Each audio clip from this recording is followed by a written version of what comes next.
Welcome to the Lakers Nightcap with Joe Soro. I should say Lakers Fast Break Nightcap. I'm going back, or I should say I'm staying with the Tito's tonight, folks. I'm feeling a little clear alcohol tonight. So, you see here that some people say that the spill at the beginning is usually the one that goes out, not the one that goes in. I am using sugar-free Red Bull. So tonight we're doing Tito's vodka, my favorite vodka, and we're doing a little bit of sugar-free Red Bull. Salute to everyone. So for those of you who've been listening to the post-game show with Gerald, John, and Sean with me, I'm going to try to continue a little bit of the discussion with tonight's game and what's coming up here on the Grammy trip and an eventual trade deadline. So if you guys have any questions on what you think might happen, what you prefer to happen, what's likely to happen, and how this is going to eventually come out and how it's going to benefit the Lakers, go ahead and send your questions. I'll go ahead and do my best to answer. For those who have just checked in, and maybe didn't watch the game, the Lakers beat the Bulls tonight 141-132. D'Angelo Russell had, I would say, he was definitely the player of the game, at least for me. Ended up dropping 29 points. He had 8 3-pointers. LeBron James, 25 and 12. Anthony Davis that was a quiet night, but still had 22 and 11. And Vanderbilt had his best game of the night, or I should say for the season. Played 27 minutes and made 8 out of 11 field goal attempts, and even hit his 1 3-pointer. So it was a good offensive game. They pretty much led the entire way. They extended their large lead throughout the second and third quarter, but I had a little bit of an issue on. I had an issue with the fact that they kind of laid down on defense. Allowing the Bulls to score 132 points was a little bit shameful, and it kind of dampened the win. But, at this point, the Lakers have just given us the quintessential 2 steps back every time they take one step forward. So, Darren, drinking some Dominus here tonight. Very good. I might have to try that, Darren. I've never tried that. Again, I'm not really a big drinker, but the occasional vodka and mixer does kind of hit the spot. And then, of course, usually the darker type drinks like Hennessy or Honey Jack, anything that I can mix with, let's say, another Coke or something, that usually will do this. Will do the trick. It actually tastes good. I like to make sure that the alcohol tastes good. Typically alcohol doesn't taste good to me, but it does make me feel good. Sometimes I get a nice little buzz going, and there's no issues with that. But going back to the Lakers here, so they're gonna go on this road trip starting on Saturday, and looking at the schedule, the Lakers are going to. Golden State, no matter how bad they play, they seem to have good games with those guys. And even when the Golden State Warriors were playing well, the Lakers seem to always play them well. So I'm going to be watching this game intently and trying to enjoy it as best I can. And anytime you can get Steph Curry and LeBron on the court playing against each other, you always like to, cherish those moments as great moments in basketball because they're so great. Their battles are legendary. They always will be legendary. And anytime you can see that battle, I think anyone who's a basketball fan benefits from it. So going into Golden State, the Lakers are going to have a day off here. It would be nice to start the road trip with a win there. It's something that I'm kind of 50-50 on. I really don't know how it's going to play out. The only reason why I haven't been too negative on that game, I haven't talked much about it, but before I got on the shows, is because the Lakers seem to play very well against Golden State no matter what. So I'm expecting that. I'm going to expect what I've seen, and that's really what the Lakers analysis are, is what have they shown you? What have they shown us? They've shown us that they're playing 500 ball. They have 6 games on the road before they come back home to play Denver and New Orleans. So if I have to pick a record of what this is likely going to turn into, you could say 3-3, like their record pretty much. But I have the numbers 2-4 coming out of this at the moment. Whether that changes or not will depend on how they play on Saturday and Monday. Monday, they face Houston, and I can see them winning that too. The issue with that is there's a back-to-back, and they're playing Atlanta the next night, and usually the Lakers make bad calls on who they play on back-to-backs. So that's the issue I have there. I don't know what's going to happen. I don't know if LeBron's going to sit that Atlanta game or if they're going to sit AD. They haven't really been sitting AD, so I don't think that's going to happen. But are they going to sit? Let's say they win Saturday and they beat Houston on Monday. Are they going to sit LeBron for Tuesday? I would bet yes. And then at that point, the Lakers are going to have to decide on whether they're going to win a game without LeBron. That's where that goes. Let's see. Who would you trade for D'Lo now, if ever? Craving, if they're going to trade D'Lo, and it doesn't matter even from tonight or how well he's played. If you're going to trade D'Lo, because he's an expiring contract, that in itself is already value to a team. The fact that he's playing well, I don't know necessarily if it changes anything, because are they looking at him as a piece or are they looking at him as an expiring contract? He's an expiring contract. Anyone who's going to want D'Angelo, likely that wants to get rid of a player that's probably got an extended contract that they don't want, that's the kind of team that's going to want to trade with the Lakers. It's not going to be a team that's going to trade for D'Angelo because they need his services. I don't know if, because then at that point it's like, well, what are the Lakers going to get out of that from that team? Is the team going to give the Lakers a couple of first-round picks and then maybe a filler to get his services so that D'Angelo can help that team win in the playoffs or get in the playoffs? At that point, it's counterproductive, because the Lakers are not trying to gather draft picks, and that's what that play would do. They're trying to get a player in here that would hopefully exceed even D'Angelo in terms of value. Can that guy be the all-around player? The Lakers need an all-around player for it to make sense. Someone who can play good team defense and actually score too. Who is that guy? If anybody knows who's that guy, I'd like to know. Dejounte Murray, I don't know. I don't know if he's that guy. And when you come to LA and you start dealing with the pressure, again, this is not going to be Atlanta. It's not going to be even San Antonio. Even San Antonio, even in their heyday. I mean, everyone in San Antonio loved the San Antonio Spurs, win, lose, or draw. In LA, we're not like that. We're maniacs here. When you lose 2 games in a row, we're all over you. So I don't know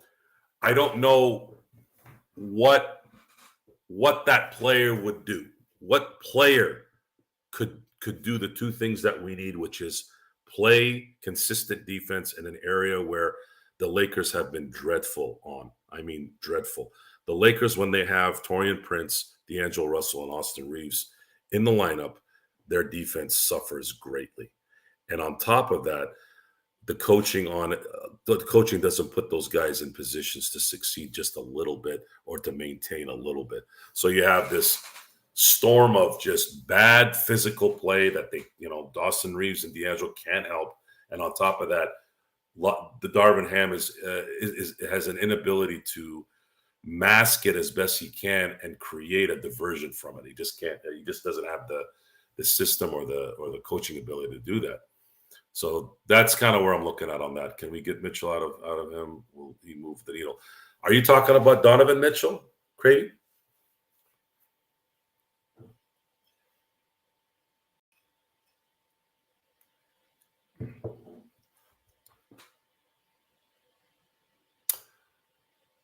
I like DeRozan and Caruso, Darren. I like DeRozan and Caruso a lot actually for this team. I'm going to answer Craven's question or suggestion.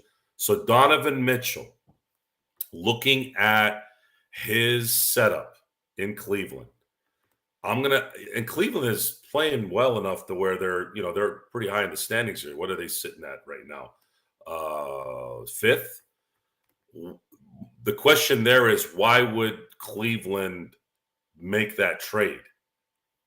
Why would they make that trade? Because there's nothing the Lakers have aside from LeBron and AD that would enhance the team. So I don't think Cleveland is going to want to trade Donovan Mitchell right now anyways. They'll probably want to trade him next year because he still has another year next year, and then he has a player option, I believe. Yeah, a player option in 25, 26. Right now, they're playing well enough to be a fifth seed. They could possibly play a little bit better and maybe even get up to a fourth seed. So I just don't see them trading Donovan Mitchell. But let's just say they did. Who would we send out? Who would make sense? Unfortunately, you'd go from you'd have to trade probably D'Angelo Russell and Reeves, or two of the three combination of D'Angelo Russell, Reeves, or Rui, and then some draft capital. But that doesn't help Cleveland this year. They just don't. So I don't see that making any sense for Cleveland. Darren, you had mentioned what was it? DeRozan and Caruso. My question there is, DeRozan is on his last contract, so they don't have any pressure in letting him go unless they're able to get a good amount of draft capital. What the Lakers would need in this scenario is they would need a third partner that could send Chicago probably 2 more first-round picks. Who does Pelinka know in the NBA that could help him there? That can send 2 first-round picks to Chicago. The Lakers would send their 29th pick, and then let's say Rui to get DeRozan and Caruso. And then who are you sending? What are you sending to the third team? It's a very complicated trade at that point. I don't know what the third team would warrant to help the Lakers. It's going to be very difficult. Unfortunately, I don't see that trade being possible anyways. If anybody's going to get Caruso, I would say the Sixers or an Oklahoma City Thunder, especially the Oklahoma City Thunder. They could send some money to Chicago and do a DeRozan Caruso package and just send them a sick amount of draft picks and maybe a filler in terms of a player. If you did that, Oklahoma City starts to get very scary even this year. They might be even to skip a year ahead of where I think they might be a dominant team, which is next year when Chet Holmgren has a year under his belt. Shea has another year under his belt. He'll start getting into his prime. I mean, that team could be very, very, very scary at that point. So that's the likelihood. That's what I see in terms of the DeRozan, Caruso. I see those guys, or at least see Caruso going to a Philly team or an Oklahoma City team, because that player might be that link that just take them a little over to where they want to go. LeBron reform. I don't think Jeannie would trade LeBron for even a prime Shea Gilgeous at this point. She loves those big names, and the Lakers have made their bones by having the megastars wearing the Laker gold and being loyal to them. I just don't see how that'll ever change. But there is a reality coming here, folks. Now, I don't think LeBron is going to opt out. If he does, it would be a huge surprise. You're talking about 1 more year left on his contract after this season's over, and he's going to make a decision on whether he wants to get paid almost $51.5 million. I, being the cynic I am, I don't see anyone turning down $51.5 million. If he was to turn it down, I don't see another team paying him that amount of money either. What could happen is he could get extended if Genie feels like he's got another year left on his contract. So pay attention to that. I'd say if there was a bet to be made, I wouldn't be surprised if LeBron opted out and signed a 2-year extension. And of course, the last year being a player option, getting paid a little bit more money. I'd say that's probably the likely scenario. Now the issue there is how do you deal with D'Angelo when his contract's over? Because I believe he's going to opt out and try to get after a multi-year deal. Will the Lakers trust him enough to sign him to a multi-year deal? Are you going to make a trade and then get your draft pick and do that thing again like we were trying to do last year? That's stuff that I'd say is going to be a hot topic once the offseason comes. If LeBron does not pick up his option, who we think we will go for? I don't know. There aren't any big names this summer, unfortunately. I think you've got like a James Harden and those type of players. I don't really know, guys. I don't. The free agent market has changed drastically the last couple of years. It used to be a very exciting time. It used to have big names going out there and trying to get their next payment and the movement from whatever team they're with. They're going somewhere. Nowadays, I don't think anybody wants to risk not being able to get their supermax deal, so they're staying at home. The system is creating a market that's making the players stay with their current teams because they can make the most money there. And now, if they make an All NBA team, they can get their super deal contracts. So the NBA is shifting, folks. It's very unlikely that you're going to ever improve if you're a fan of a team other than through the draft or some player demanding to go somewhere, which the Lakers have benefited from both. So how that plays out, I don't know. We have Luka. That's a lot of word out there that Luka's not likely going to stay in Dallas for the rest of his career. There might be a chance there in a few years. Giannis, if things don't work out in Milwaukee, keep your eye out on that. I thought this last offseason when Giannis signed his extension, I thought Milwaukee has done everything to keep him happy and try to keep the team competitive for championships.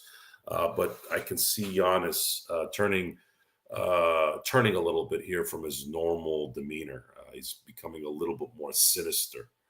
That tends to happen a lot to young stars who finally get tired of the negativity around them. They start turning on the system, the media, the naysayers or whatever, the pickers, the guys that always pick.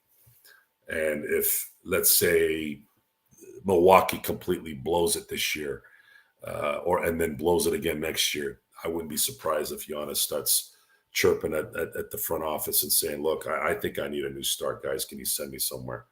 Now, the key there is going to be what the Lakers can accumulate should LeBron retire next year. So let's just say LeBron picks up his option this year and he's on his last contract with the Lakers for 2025. I would say if that's the scenario, I would be on the side of the fact that LeBron's probably playing his last season in LA in 2025.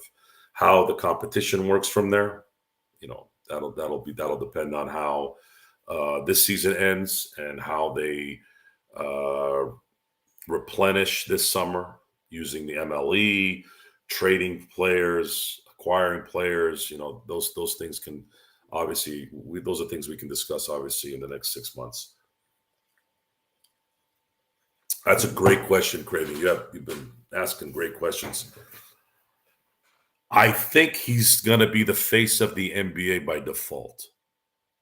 He's got a very similar game to LeBron in that he's a well-rounded player, very, very charismatic, very effective. The difference between Luka and LeBron is Luka can shoot, uh, LeBron could get to the basket like a freight train. So that's really the only difference. But as far as their triple double ability to be able to pass and rebound and score and their kind of effect on the game, I still put LeBron, 2, 3 steps ahead of him, no matter how good Luca is, just because LeBron is a freak of nature. But Luca very well could be the face of the NBA because it would be by default.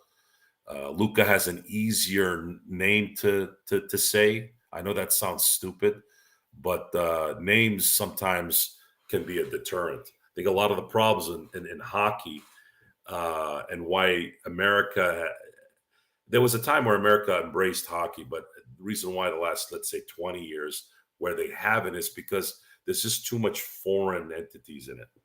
And all these crazy names, whether it's Russian names or Swedish names or Canadian names. People don't identify it too much here with it. But Luca, Luca's a guy I'm going to be watching, and there's a lot of things Luca does that really drive me nuts. I can't stand his whining. He whines too much. I also think there's an issue with his work ethic in the kitchen. A lot of these players,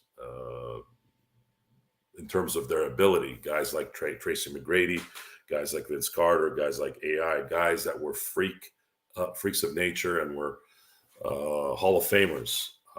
Once their athleticism started to level off a little, their work ethic wasn't matching and catching that up. And Lucas seems to be a guy that doesn't like to do that either. So I'm wondering if Luca in the next, let's say, 4 and 5 years starts to, go that route if he's not careful.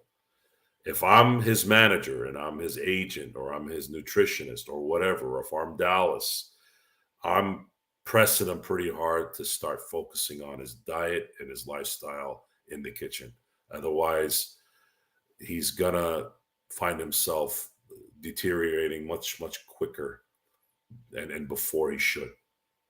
And in that time, if the Lakers are lucky enough to pique his interest in some way, he's going to have to leave as a free agent because I'm pretty sure Mark Cuban, if he's making those decisions still in the next 2, 3 years, which I think he will, even though he's sold off a lot of his percentage of the Mavericks, I could he would never trade Doncic to LA for anything. That's just kind of how that would go.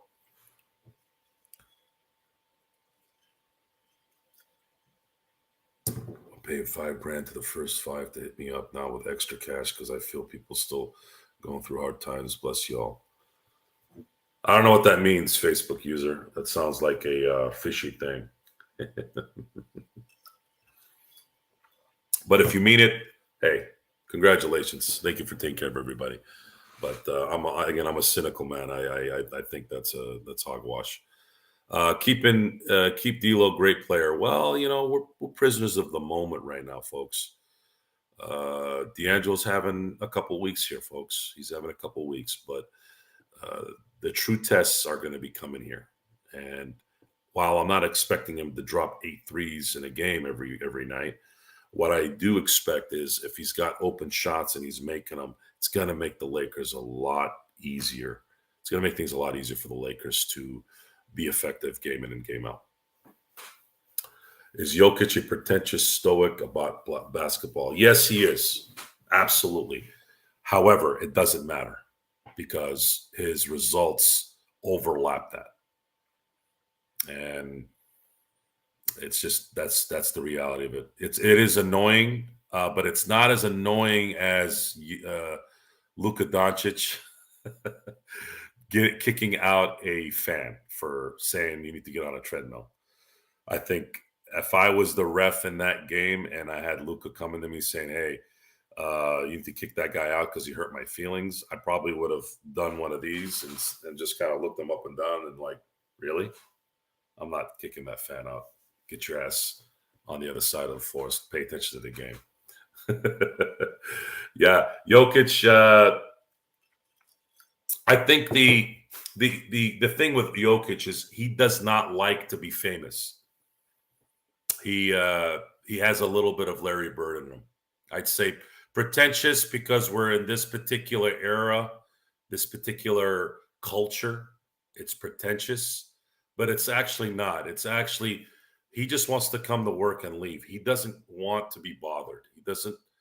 He doesn't like fame. He doesn't like to do interviews. He doesn't like to do any of that. He just wants to come play basketball and go home. So he is the modern day in terms of his disposition. He is the modern day Larry Bird. And you're right, Darren. It is a job. Your job is to talk to the media. Your job is to conduct business with your constituents. Yeah, he knows that.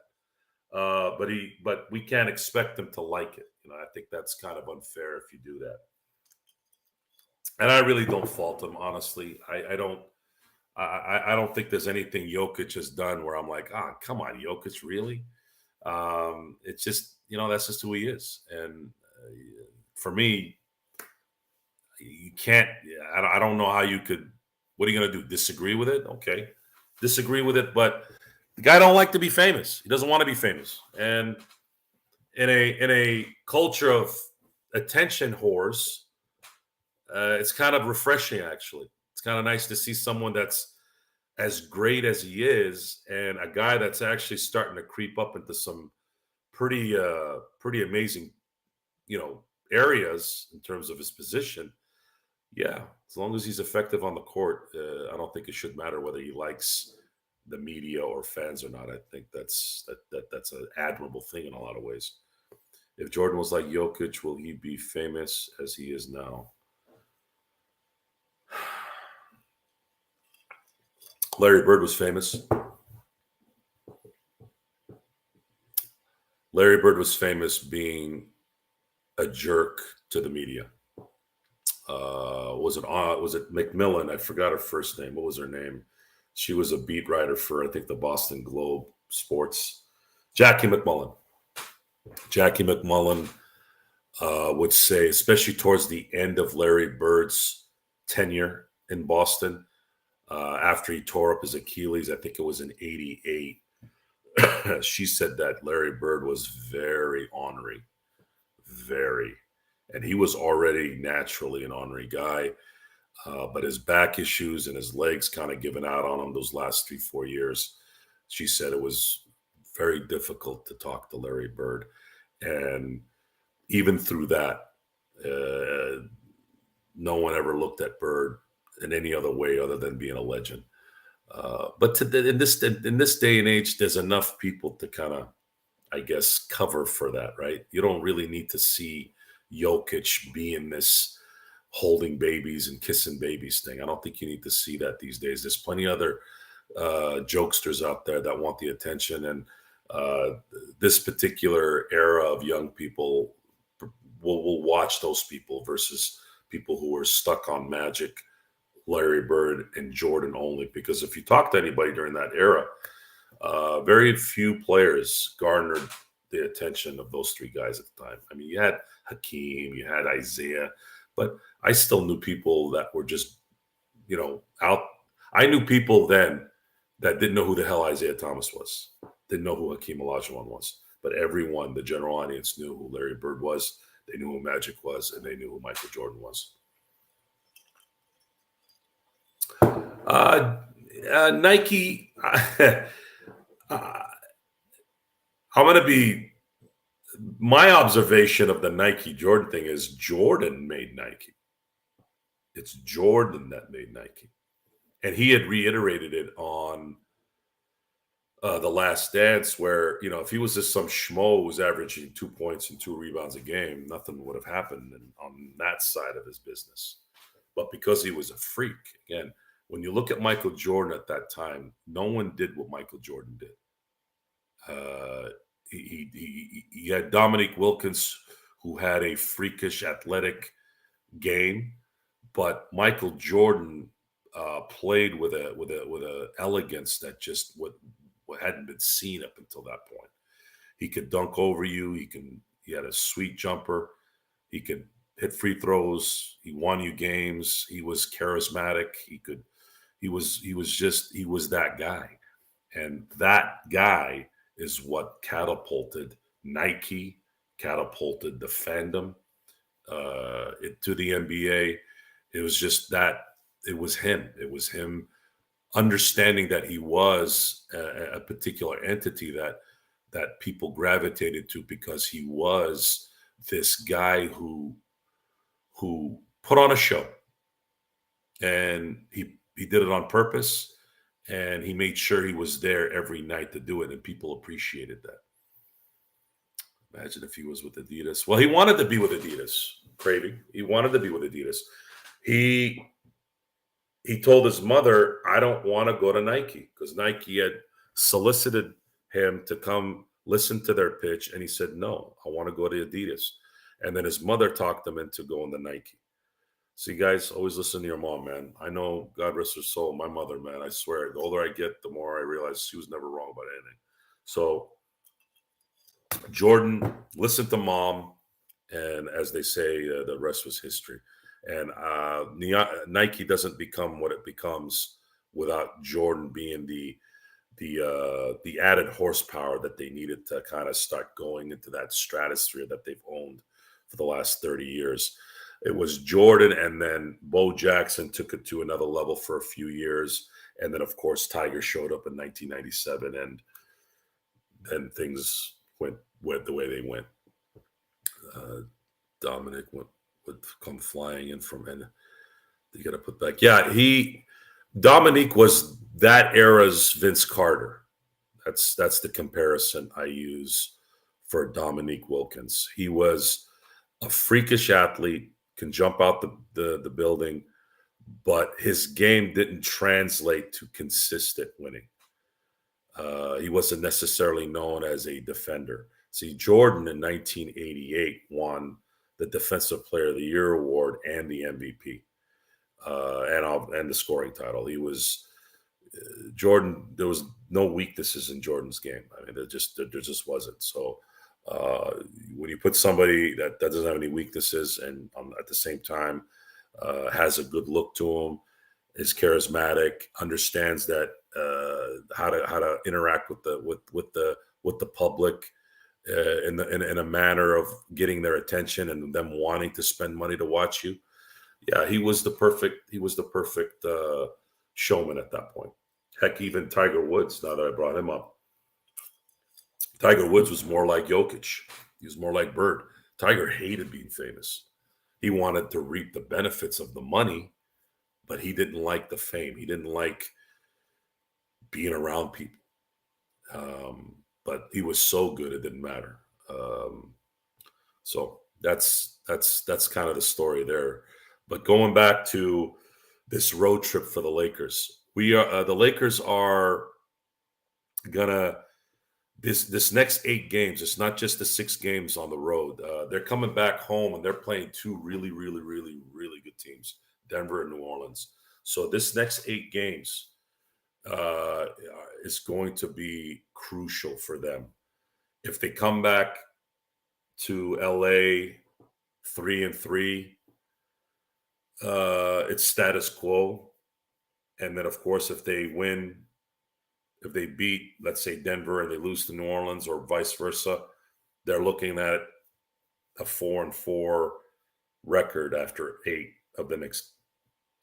these 8 games. So now you're sitting here going, they're sitting at 27-27. Now what? We're probably still here talking about how these guys still can't figure it out. Darvin Ham sucks as a coach, and why isn't this player doing this, and why this player isn't doing that? And it's just nothing has indicated to me that that's not going to likely be the scenario. I have the Lakers actually losing more than 3 games on this road trip. I have them losing 4 because they just haven't been able to balance these back-to-back games. So if they don't win in Golden State, it's going to set really bad momentum going into Houston on Monday, because now they're probably going to be a little bit tighter to try to win that game and also try to manage the following night. And if they end up going 1-2 or 0-3, it's just not going to work, guys. It's not going to be a good start. And based off how they've played this year, that's probably likely the scenario. If they want to break that trend, if they want to start playing at another level and maybe inserting some pride and some emotion here and motivation to their team, going 3-0 in the next 3 games would be a good start, because I don't see Golden State being a problem team. They're not the Celtics. They're not Denver or Minnesota. They're a middle of the road team, just like us. Houston, same situation, and then of course Atlanta's not a good team. So when you have LeBron and AD, I'd like to think that there's always a chance to win those games, and you should have a chance, and you should be in those games. I don't want to see any blowouts or anything like that. Now, the Boston game, because it's Boston, and the analogy I always use with Boston and the Lakers is it's kind of like the Steelers and the Ravens. Steelers and Ravens for 20 years always played well against each other. There'd be an occasional blowout for one or the other, but no matter who was playing, whether it was Lamar Jackson or not, or Ben Roethlisberger or not, those teams seem to always go to the wire. And I could see the Lakers playing competitively in Boston and stealing that game. But they also could win that game and then come back 2 nights later and lose to New York, which washes that win off. And after they play New York, they get a couple days off and they play Charlotte. So let's look at this. Let's look at that little run here. Okay, you got Golden State, you got Houston, Atlanta. Could they start 3-0? Could they break the trend and go 3-0? Sure, they could. If they do, would they continue it? Would they see the Boston game after that as a must win? Would they muster enough to say, look, if we go 4-0 in the first 4 games, can we finish this off by beating the Knicks in Charlotte? These are the questions I would be asking. These are the questions I'd be asking. I just want to beat Boston badly, even 1-5. Oh, man. Craving, if I knew that they weren't going to make the playoffs, I don't think that's going to happen. I think they're going to be a play-in team again. But let's just say they were 13-33. Yeah, I'd be cool with that. Kind of like the Ohio State, Michigan thing. Like they could go 0-12, but as long as they beat Ohio State or Ohio State beats Michigan, that's all that matters. I still think that's kind of stupid in a way, because we're about winning championships here. I'm not worried about some regular season game in January or February. But I don't think that's how it's going to play out, though. I think the Lakers are going to win one of the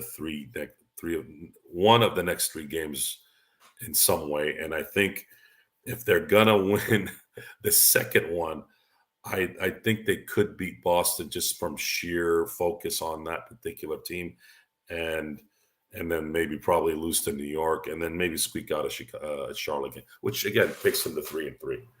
I'm saying 2-4 because I'm worried about the Golden State game on Sunday. If they don't win that game, I can see them going 2-4 to finish the road trip. If they beat Golden State, I think they're assured to go 3-3, and by some miracle, maybe we get lucky and go 4-2. But coming back is what I'm worried about.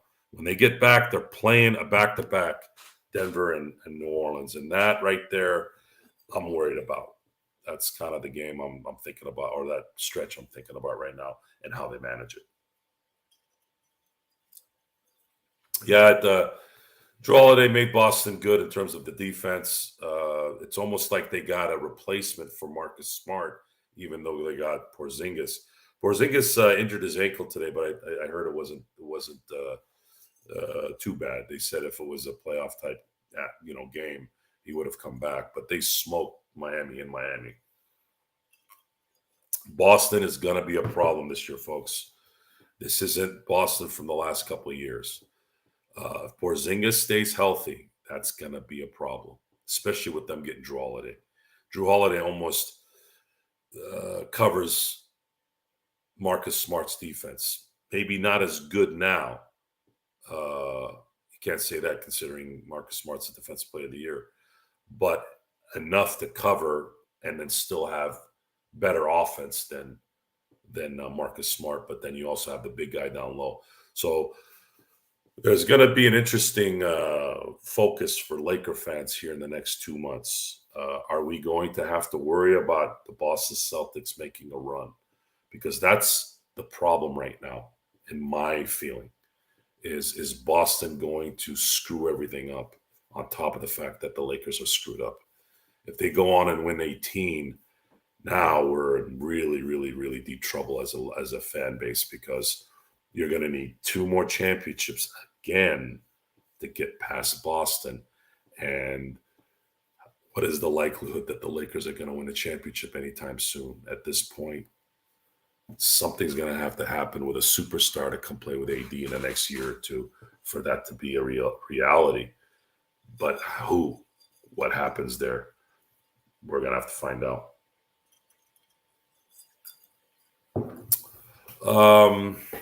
Let's see. Celtics, Niners, Oilers could win championships this year. As an LA sports fan, that hurts. Well, the Oilers, not so much. I'd like to see a Canadian team maybe win a championship this year. It's been a long time. You're talking about 1993 was the last Canadian team to win a Stanley Cup. It's 31 years ago, and it was the Montreal Canadiens against the LA Kings. And I remember that series vividly. It was 1-1 after 2 games, and game 3, the Kings were up during that game, and then Marty McSorley got penalized for too much tape on his stick, too much curve. And then after that, it was gone. 92, 93 was the Canadian era of sports. I still remember Joe Carter's home run vividly. I remember it. I was cheering for Mitch Williams in the Phillies because I liked the team. They were kind of like a tamed down version of the '86, or I should say the non-cokehead version of the '86 Mets. And Mitch Williams ended up blowing 2 games in that series and costing them the World Series. If he hadn't blown those games, the Phillies would have won it that year. And as far as the Chargers there, Jay, I was predicting a few weeks back that the best position for Jim Harbaugh, because I was all but 100% in on that Jim Harbaugh was going to leave Michigan after they won the championship. I was sure of it, and he probably would have left even if they hadn't. I think he's tired of the portal thing and tired of recruiting and all that. I think he wants to win a Super Bowl. And I said the Chargers, as long as Dean Spanos and his group don't screw this up, give him what he wants, give him the power that he wants. I said he's got Herbert in there, and that guy needs Jim Harbaugh. That guy right now is the happiest man in the NFL. And if he doesn't get hurt for the next 5 to 10 years, the Chargers are going to be a force to be reckoned with because they have a team ready to go already. They just needed the right coach, and they got him. Well, Belichick, the best spot for Belichick, I was kind of puzzled at why he was taking a second interview with Atlanta. Atlanta doesn't really, they have a star running back in the making. They have a lot of young, good players. Don't get me wrong. Ritter, unfortunately, I don't know if he's the guy, especially a Belichick type guy. What I would suggest and what I was thinking, I don't think this is going to happen, but if I'm Buffalo, and there's been some questionable decisions by Coach McDermott, do you pull the trigger on that and try to see if you can win something with Belichick for the next 2 to 3 years? Belichick's going to want to coach no matter what here, because he's just a small distance away from being the all-time winning coach in the NFL history. So I'm sure he's going to come back. And while he doesn't care about stats, I think that's a pretty big statistic that I think should happen. And I'm sure his people are telling him too. So if I'm Belichick, I do one of two things. I get a feeler out to Buffalo and say, look, I want to coach the Bills, and I can take you guys to the next spot. And Buffalo has to consider that. Or you wait another year. You take a year off. I know he's 72, but Belichick is going to live to 100. His father died very, very old. I think Belichick's very, very coherent, and I don't see him losing his marbles in anytime soon. I could see him coaching like Marv Levy did up until his late 70s. By the way, Marv Levy's still alive. He's 97. So I think Belichick either campaigns secretly in Buffalo or waits a year for the right opportunity next year. And then if he has to take a chance on a team, at least, he gave it a shot to wait a year for the right moment. And if he doesn't get it, then, you just go to a team and try to go get your record.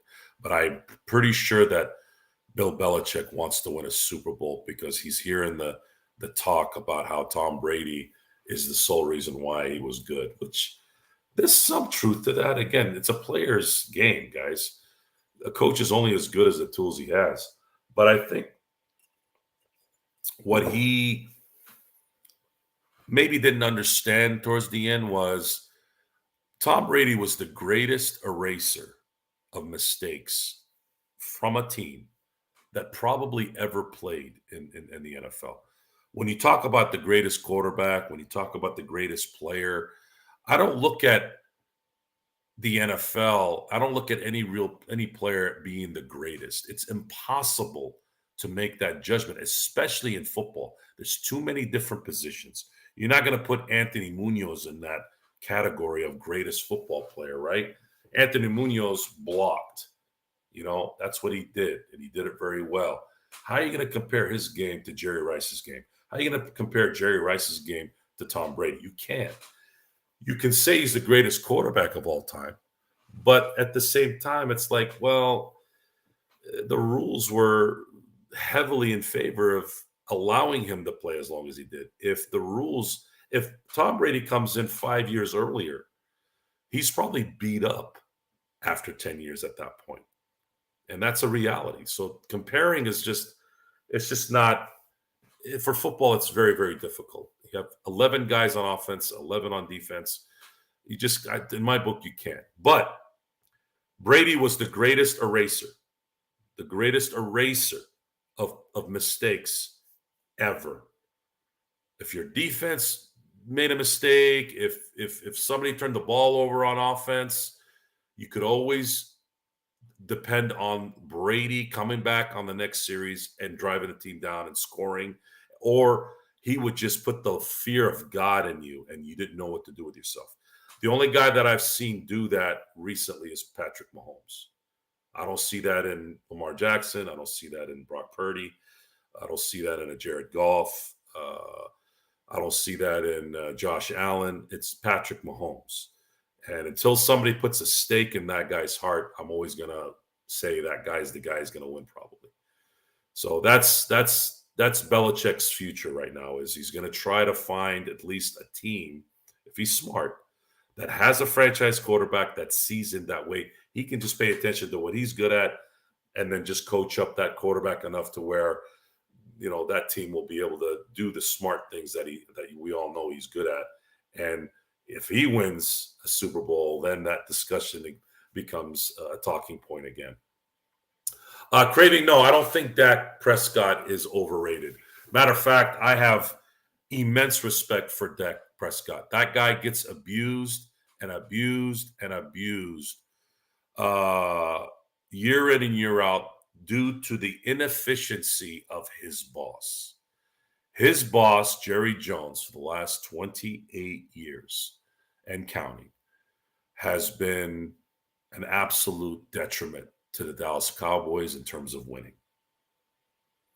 And his meddling and his condescending operation has cost the Cowboy fandom almost 3 decades of ineptness. I mean, we're talking about a team that I saw one of the greatest sets of team I've ever seen in my life in terms of talent for a 4-year period. Get turned around because of a guy's ego and his ability to not understand that credit doesn't mean anything unless you win. He wants to win because he wants the credit. And that's never changed, and it's probably gotten worse. And because of that, Tony Romo didn't win because of it. We blame Tony Romo. Dak Prescott isn't winning. You blame Dak Prescott. Guys, this is a team sport. It's a team sport. And Dak Prescott was an MVP probably 14 weeks in. And then things changed, right? This didn't work out. That didn't work out. Well,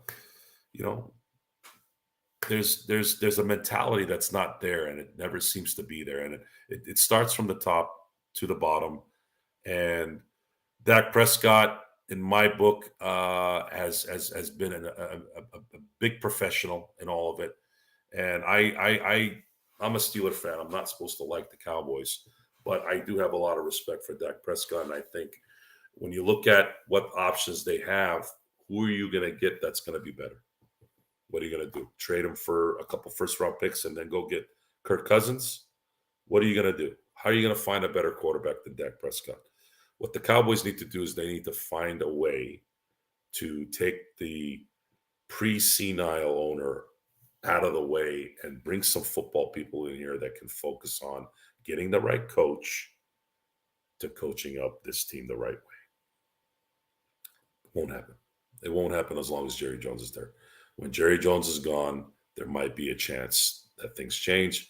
But then again, we've seen Mark Davis in Las Vegas, and not much has changed there. But we'll see if that changes as well. Mahomes reminds me more of a controlled Brett Favre, Jazzman.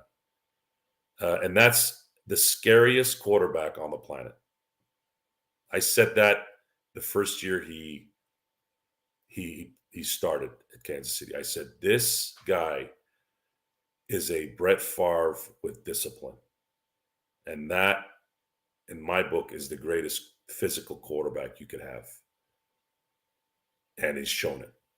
And he's 2 wins away from putting himself in a category where even after 7 years, you could have an argument. It's probably not true yet. But if somebody comes to me and says, Joe, Patrick Mahomes is the greatest quarterback, let's just say in the last 30 years.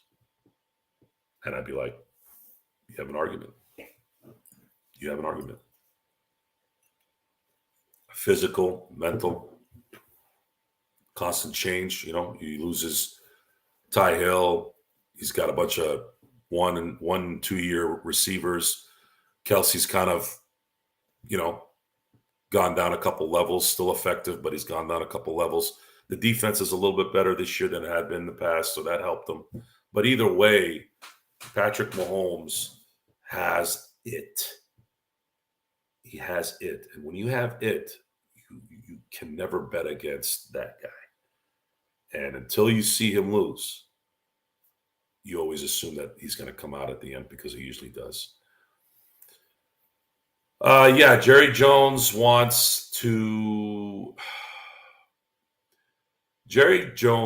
do what he wants to do. And that works. I can relate to that. I get it. But at the same time, this is about losses and wins. This isn't about making money. If it's about making money, the decisions he usually makes are probably going to be correct, which that's his realm, making money.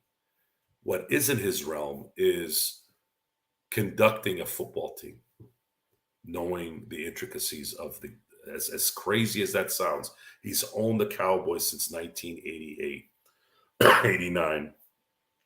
Yet he doesn't show anything from my perspective that he really knows how football really works. The guy he hired in 1989 knew how to work football. He knew how to draft. He knew how to develop. He knew how to coach. He knew how to communicate. He was a psychology guy. He knew how guys thought and reacted. He was at the optimum level too. Most great coaches have that ability to do all those things I told you.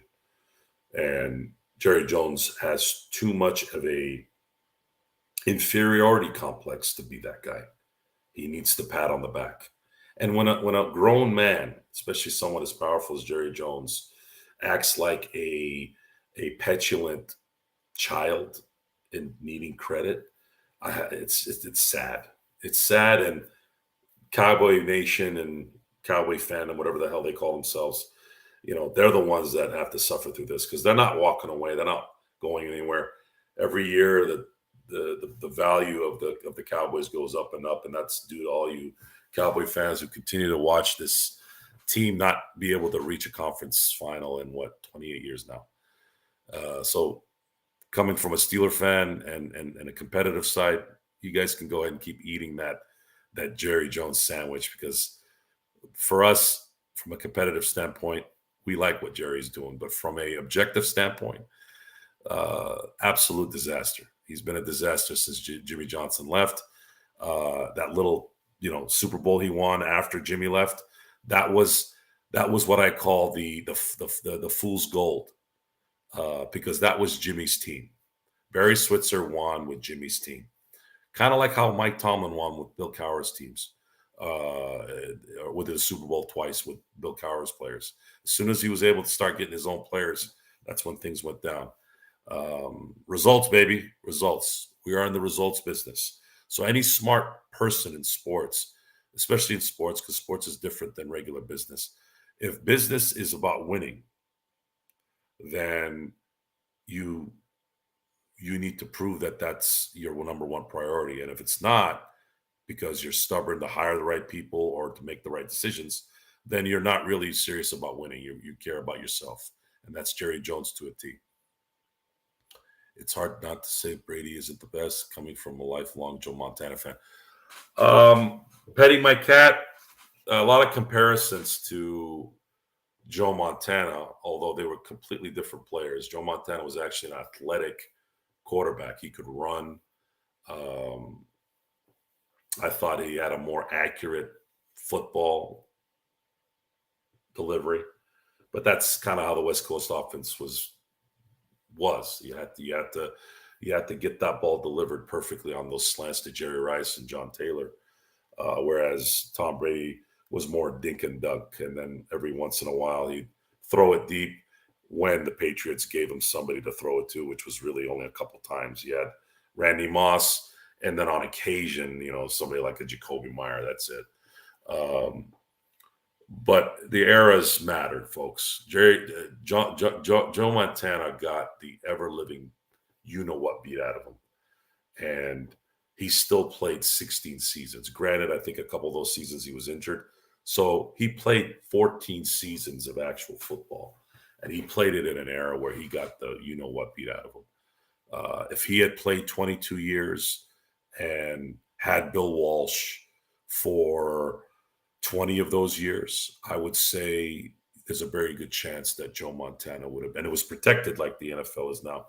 I say that Joe Montana would have had a very good shot at winning 6, 7 Super Bowls too.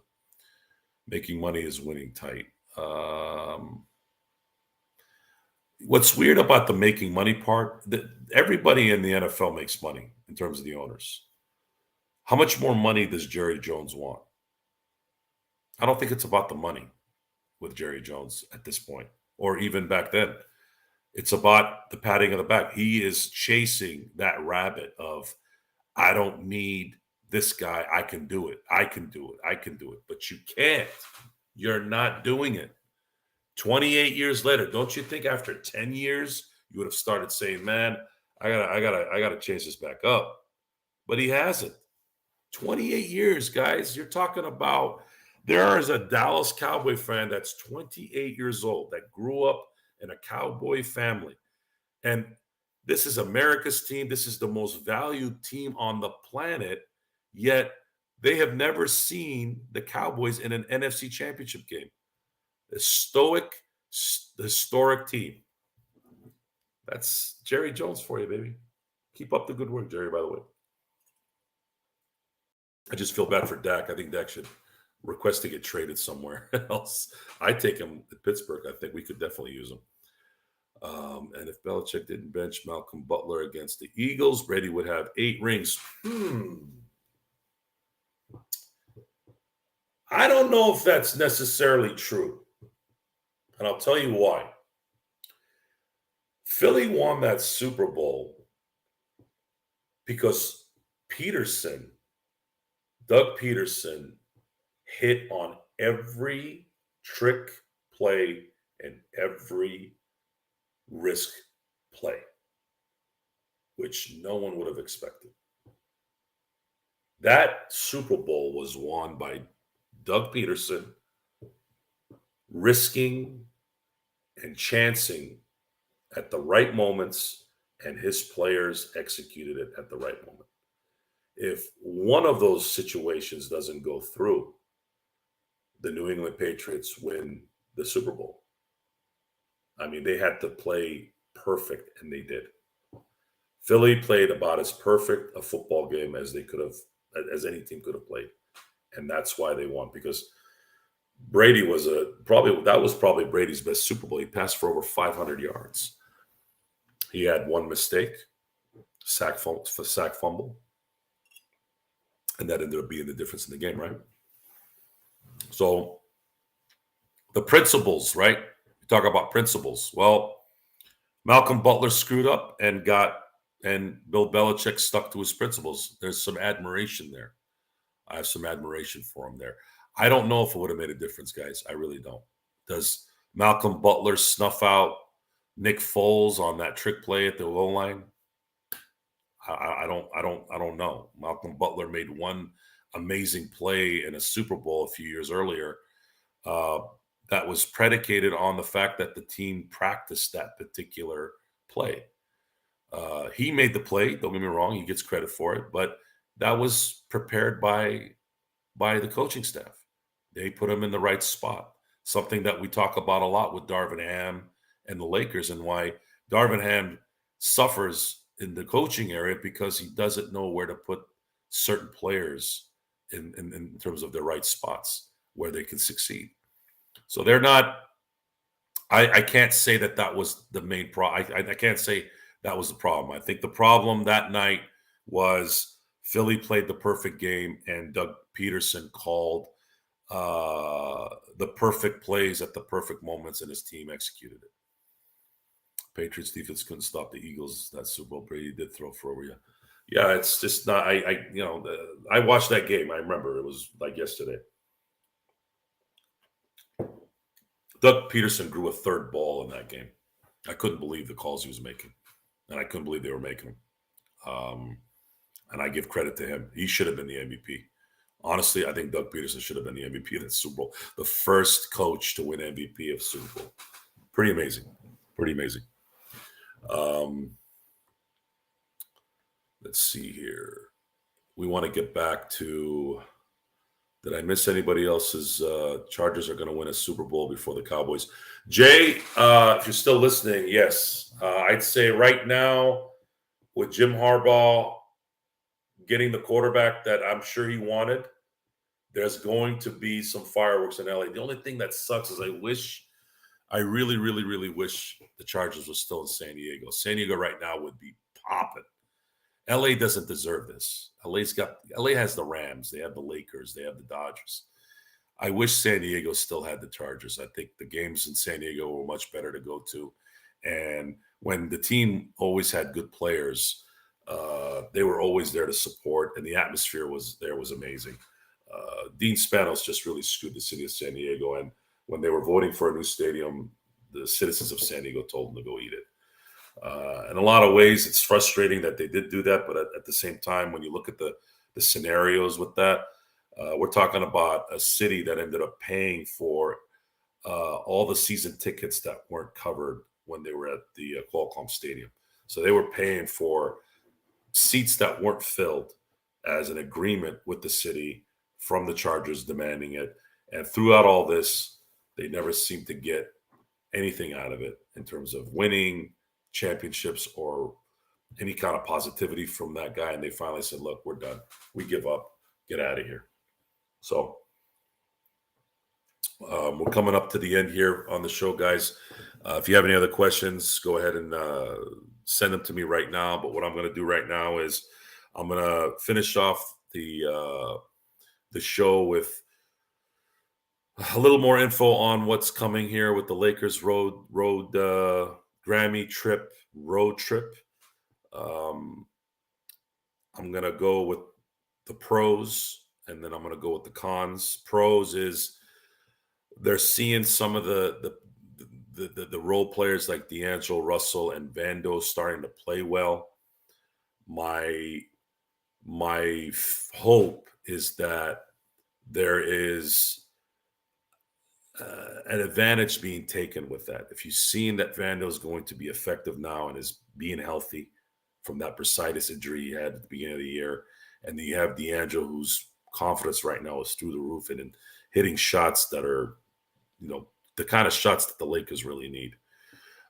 If they can start taking advantage of that and putting those guys in positions to continue to succeed, and LeBron and AD stay healthy and really take on some leadership role here that kind of goes up a level a little bit and get these guys to start thinking about going on a win streak, they can start doing that here on the Grammy trip. It could be something here. And that's more of an analysis, objective view of it, just saying if. The con is my gut tells me we're going to keep seeing what we've seen because of the fact that no matter what has happened this year, it's been against everything we predicted. AD playing healthy all year hasn't meant any difference. LeBron not having any major injury hasn't changed anything.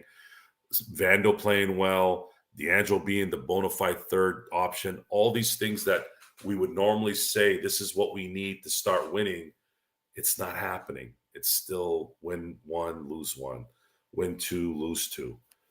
So I don't know where that goes. I really don't. And we're going to have to wait and see how that goes.